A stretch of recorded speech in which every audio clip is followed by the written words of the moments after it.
जय माता दी। इस साल के शारदीय नवरात्रों की आपको हार्दिक शुभकामनाएं। और ये शारदीय नवरात्रे 3 अक्टूबर से लेकर 12 अक्टूबर तक लगने वाले हैं और इसके अंदर आप ऐसे कौन से उपाय करके आप लाभ प्राप्त कर सकते हैं और लाल किताब में इसका महत्व क्या है, आपको आज मैं ये समझाऊंगा। पूजा पाठ तो आप सभी अपने अपने घर में करते हैं, धूप दीपक मालाएं जोत जलाना ये सारी क्रिया तो आप करते ही है, आरती पूजा पाठ तो सभी करते हैं। परंतु ऐसे क्यों हो जाता है कि किसी के घर में तो ये धनान्य से ये लाभ देता है और किसी के घर में पूरी एक तरह से कह लीजिए नॉर्मल ही रखता है, उसको कोई असीम कृपा प्राप्त नहीं हो पाती।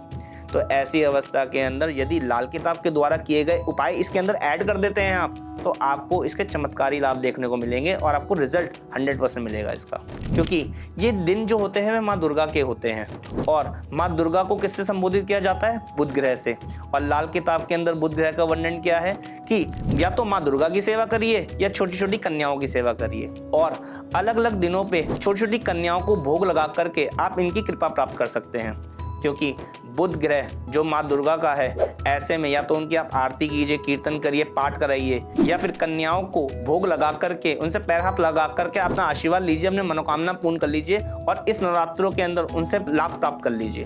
तो अब हम चलते हैं एक एक करके 9 देवियों के ऊपर कि कौन से दिन में क्या चीजों का दान या क्या चीजों का भोग कन्याओं को लगाया जाए, उनसे आशीर्वाद क्या लिया जाए, ताकि जिससे कि माता रानी की असीम कृपा आपको प्राप्त हो।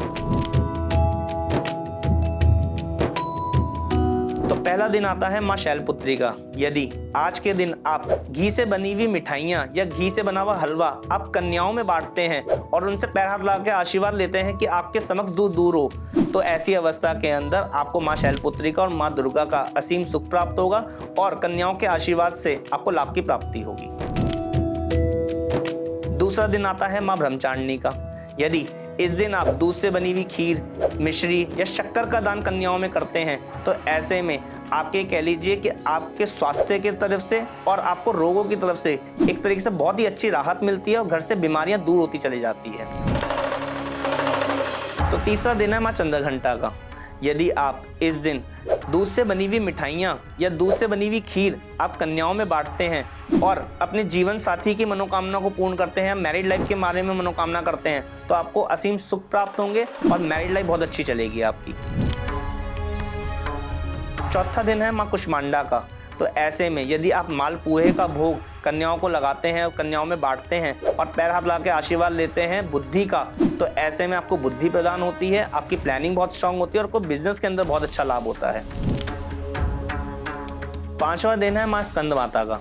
यदि इस दिन आप केलों का दान कन्याओं में करते हैं, तो ऐसी अवस्था में आपको रोगों से मुक्ति मिलती है, स्वास्थ्य बहुत अच्छा बना रहता है और घर के अंदर निरोगी काया रहती है।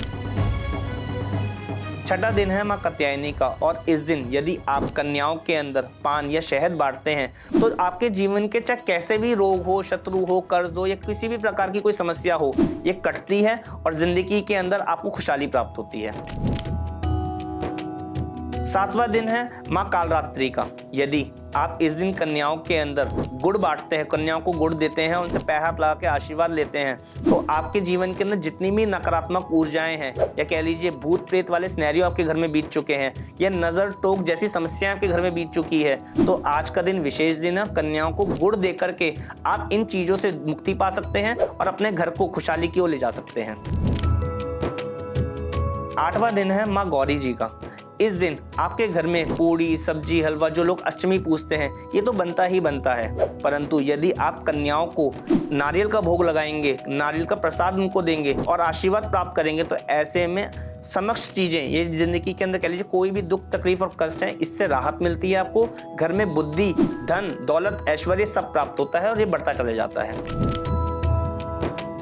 9वां दिन है माँ सिद्धिदात्री का और इस दिन यदि आप कन्याओं में अनार बांटते हैं, तो ऐसे में जो भी आपकी मनोकामना है वह पूर्ण होती है, चाहे वह भगवान के प्रति हो, चाहे वह समाज के प्रति हो, चाहे वह धन के प्रति हो।